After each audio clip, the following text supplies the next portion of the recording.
Hello students, my name is Muzammil Aslam and my seat number is ME-18040.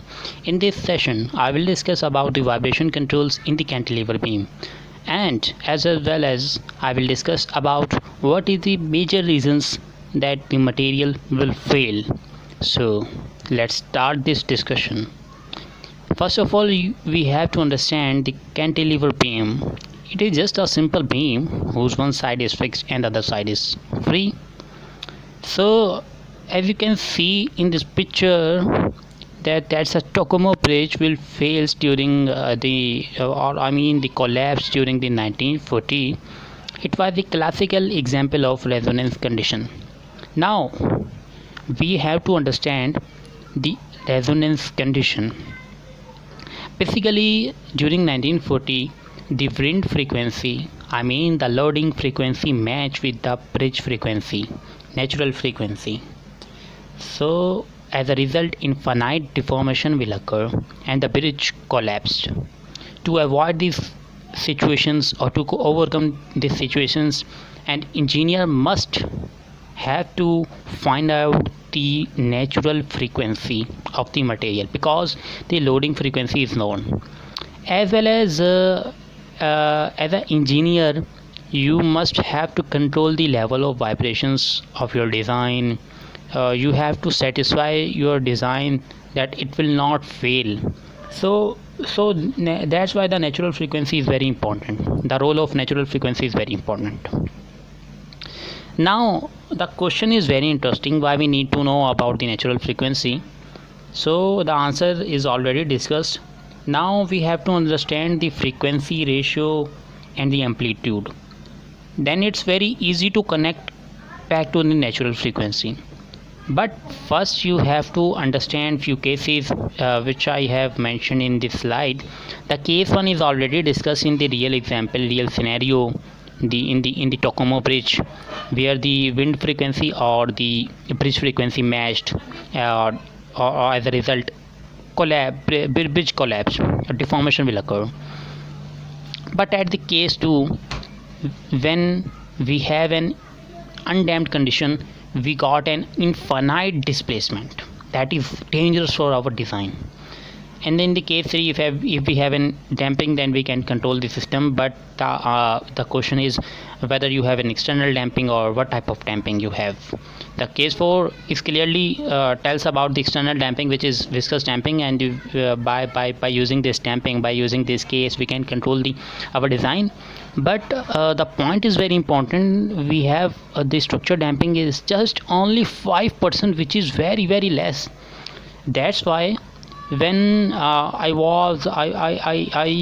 I applied force to a beam, and that's why when I find out the natural frequency, so I was neglecting to use this equation, that is m double derivative of x plus c single derivative of x plus kx equals to 0, because the structure damping is only 5%.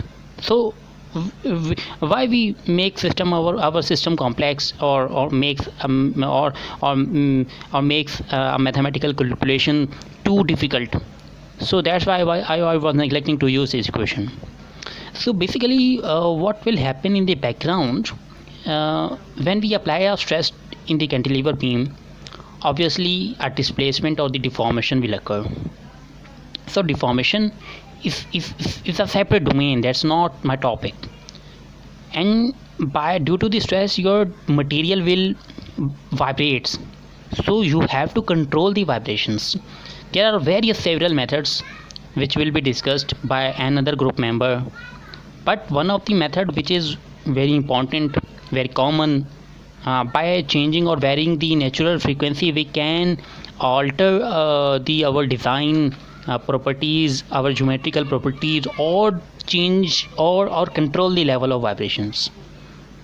So now we have to discuss these two graphs, or relate both of them with an real life example.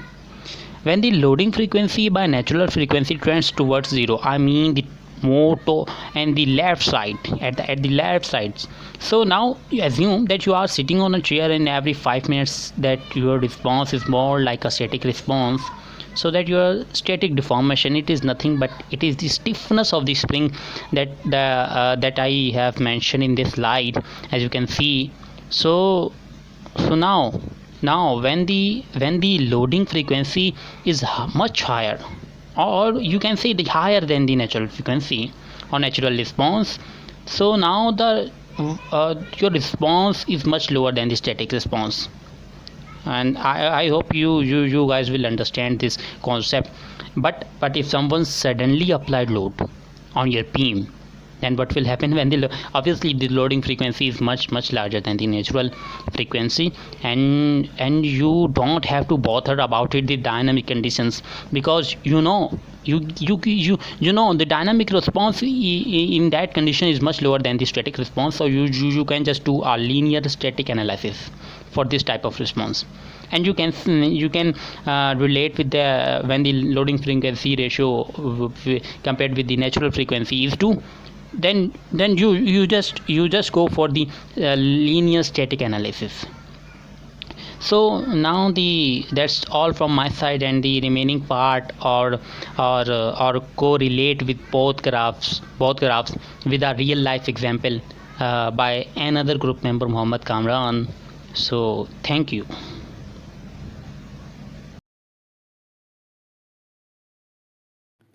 Assalamu alaikum. My name is Mohammad Kamran and my seat number is ME-18025.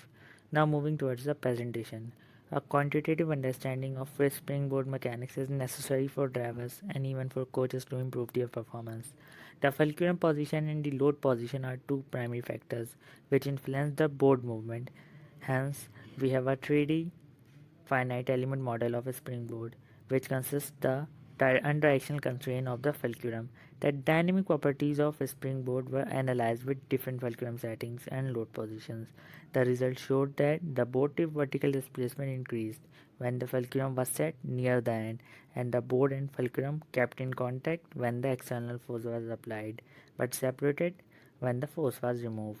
The natural frequency of the board was lowest without the fulcrum, and the natural frequency decreased as the fulcrum position or the board position was moved near the tip. The board tip vertical displacement increased as the load moved near the tip. As we know, greater of the load to the linear spring resulted into a greater degree of deflection.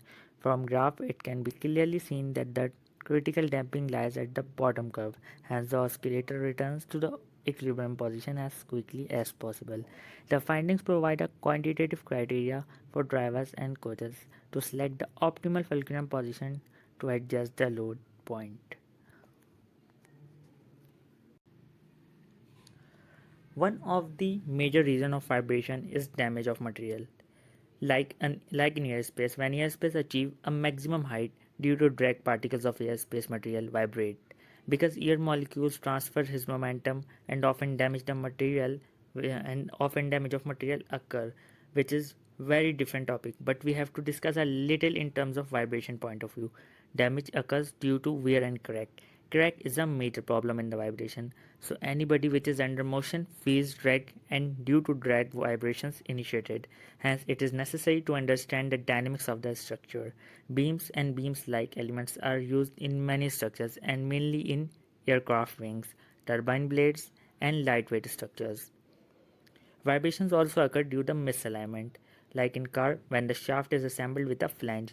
Here flange is a type of coupling. Suppose during assembling misalignment in between shaft and flange, due to their misalignment vibration propagates, and as a result after a certain time of period shaft will break, and failure of shaft and vibrations also affect other parts.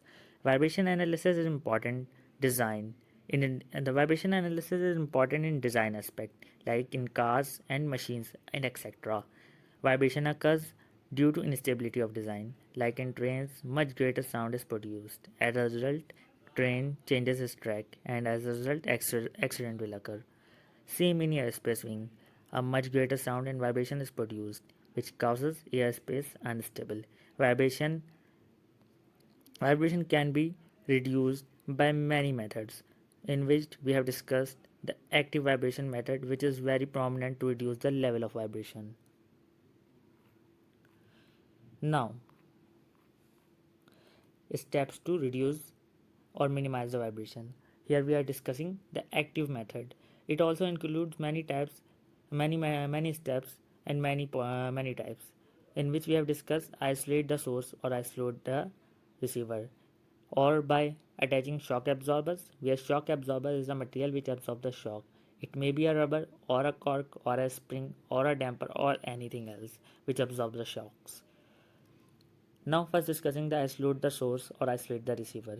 The high-speed aircraft propeller blades moving at supercritical RPM engine, air crankshaft, diesel engine motors when mounted on foundation and when mounted on a foundation end. Support causes vibration of excessive amplitude. Because of unbalanced force developed during their working, this type of vibration is undesirable and they should be eliminated. For eliminating these vibrations, we have to some devices like damper, spring, vibration absorber between foundation and the machine. Iso- isol- Isolating can be measured in terms of force and motion transmitted. The lesser the force or motion is transmitted, greater with the isolation. Vibration isolators that are very helpful for minimizing vibrations are rubber, cork, metallic spring, by changing the natural frequency, and many things.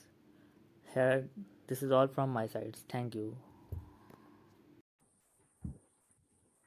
Bismillahirrahmanirrahim. My name is Sayyid Umar bin Masood and I am having my roll number MB18012.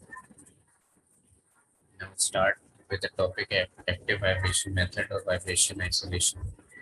These are basically the methods to minimize or overcome the vibration level. Many techniques or methods to minimize the vibrations. But here are the two mentioned here.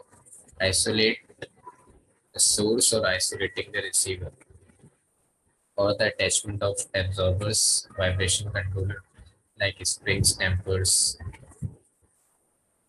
etc. Now let's discuss what is basically active vibration control system. Active vibration control is the active application of force in an equal and opposite fashion to the forces imposed by external vibrations. Most machines and structures are required to operate with low levels of vibrations as smooth running loads to reduce stresses and fatigue and little noises. Vibration is often limiting factor in performance of many industrial systems. Use of passive damping is effective at higher frequencies, not for lower frequencies, but often of little use of lower frequencies. Passive vibrations control treatments are unable to adopt or retune to changing the disturbances or structural characteristics. Active vibrations control systems have emerged as viable technologies to fill this low frequency gap. They do not penalize the weight sensitive structures by adding excessive weight to them. Now move towards the simulation results. Simulation results at the first node is here, and the second node basically tells the torsional effects. Now move towards the real life problem of a cantilever beam. It basically utilized uh, in an aircraft as a wing. The cantilever beam is commonly used in the wings of a fixed-wing aircrafts. Early aircrafts had light structures which were braced with wires and struts. However, these introduced aerodynamics drag which limited performance. While it is heavier, the cantilever avoids this issue and allows the plane to fly faster. Hugo Junkers pioneered the cantilever wing in 1915, only a dozen years after The Wright brothers' initial flights, Junkers endeavored to eliminate virtually all major external bracings members in order to decrease airframe drag in light. The result of this endeavor was the Junker J-1 pioneering all-metal monoplane of late 1915, designed from the start all-metal cantilever wing panels. About an year after the initial success of the Junker, Renault spreads of Fokker also achieved success with the cantilever winged planes. In the cantilever wing, one or more strong beams called spars run along the spans of the wing. The end fixed rigidly to the central fuselage is known as the root and the far end as the tip. In flight, the wings generate vertical lift and the spars carry this load through to the fuselage. To resist horizontal shear stresses from either drag or engine thrust, the wing must also form a stiff cantilever in horizontal plane. A single spar design will usually be fitted with a second smaller drag spar near the trailing edge, raised to the main spar by additional internal members fitted internally in this wing. Now, this is all from our side. Thanks for your consideration and thanks for your cooperation.